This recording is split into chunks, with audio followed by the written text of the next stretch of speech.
అనేకులు భక్తి పరులై భావిస్తున్న కాలం దేవునికి శక్తి పరులు కావాల్సిన కాలం. దేవుని చేత ఏర్పరచబడిన సిద్ధపరచబడిన వారు దేవునికి కావలసి ఉన్నది. ఒక్క వ్యక్తి పేరు ఫిలిప్పు సమరియలో పరిచర్య చేస్తున్నారు. పరిచర్య చేస్తున్నప్పుడు అద్భుత కార్యములు సూచక్రియలు అన్నీ జరుగుతూ ఉండరు. ఇది జరుగుతున్న సమయంలో దేవుడు ఆయన పిలిచి చెప్పారు, నీవు ఇప్పుడు గసాకు వెళ్ళు మార్గములో వెళ్ళాలి. నీవు వెళ్ళి ఆ ప్రాంతమును గురించి మరలా చెప్పారు. It is a desert road, నిర్జన ప్రదేశం. అయ్యా ప్రభువా, అనేక మందికి నేను మినిస్ట్రీ చేస్తున్నాను ఇక్కడ చెప్పారు. ఎవరు లేని రూట్లో వెళ్ళు.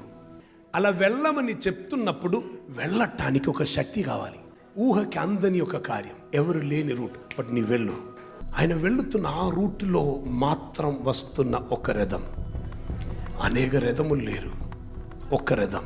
ఆ రథముతో పాటు నడవమని దేవుడు ఫిలిప్కి చెప్పారు. ఈయనది మ్యాన్ పవర్, వెళ్ళుతున్నది హౌస్ పవర్. హల్లెలూయా. మ్యాన్ పవర్లో ఉన్న ఈయన హార్స్ పవర్లో వెళ్ళుతున్న రథముతో పాటు నడిచారు. రథముతో పాటు నడిచిన వ్యక్తికి సడన్ ప్రమోషన్ దొరికింది. వచ్చి కూర్చోమన్నారు. ఇంతకు ముందు బయట ఉన్న వ్యక్తి విధేయత చూపించినందున రథము లోపలోనికి, అది కూడా మినిస్టర్ రథం లోపలోనికి, మంత్రికి ఆలోచన చెప్పే వ్యక్తి. కారణం, నీలో ఉన్నారు ఆలోచనకర్త. సో మంత్రి తీసుకుని వెళ్ళారు.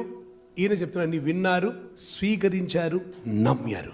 వెళ్ళే రూట్లో మంత్రి అడిగారు, అదిగో నీళ్ళుంది, నేను బాప్టిజం పొందవచ్చా? ప్రయాణం చేస్తున్న ఆ వ్యక్తి ఆమె చెప్పారు, నాకు బాప్టిజం కావాలి. ఈయనకి బాప్టిజం ఇచ్చారు. నీటిలోనికి దిగి ఇచ్చారు. ఒడ్డున ఉండి కొంచెం నీళ్ళు తీసుకొని మీద ప్రోక్షించాలా?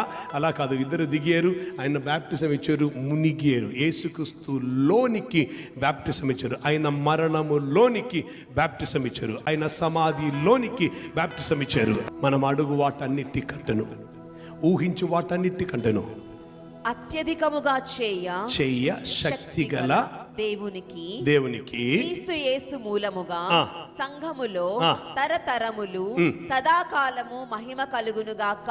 ఆమేన్.